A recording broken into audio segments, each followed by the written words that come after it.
機密數據室要靚一定得，我係 Dr. Mark，每期咧同大家分享機密數據。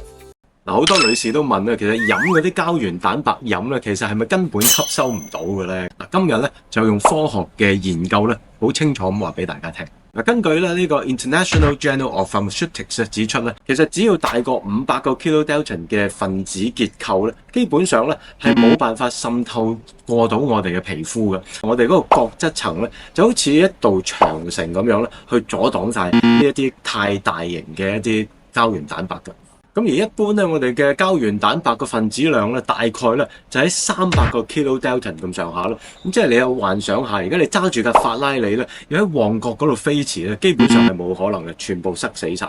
咁但係要點先至吸收到咧？其實細過2個 kilodalton 嘅分子結構咧，就可以好順暢咁樣咯，穿過我哋呢個皮膚長城咯。嗱，上一集咧，我哋介紹過一個專利嘅研究叫 Verisol， 一個德國嘅膠原蛋白研究嘅專利嚟㗎。咁佢發現咧，當我哋用消化酵素咧，將佢好精準將一個膠原蛋白咧剁細佢，變到2個 kilodalton 咧，其實咧就可以有效穿過我哋皮膚，就可以喺我哋吸收嘅時候最快達到咧補充呢個膠原蛋白網嘅效果啦。根據咧 Journal of Agriculture and Food Chemistry 2008年咧，佢一個研究佢話口服6個小時之後嘅膠原蛋白肽嘅濃度咧，喺嗰個皮膚組織咧就會去到最高，即係話如果用一啲能夠穿過我哋皮膚長城，又或者咧喺個消化吸收嘅過程咧，可以最快達到皮膚膠原蛋白網嘅產品嘅時候咧，就能夠最快喺6個小時入邊咧，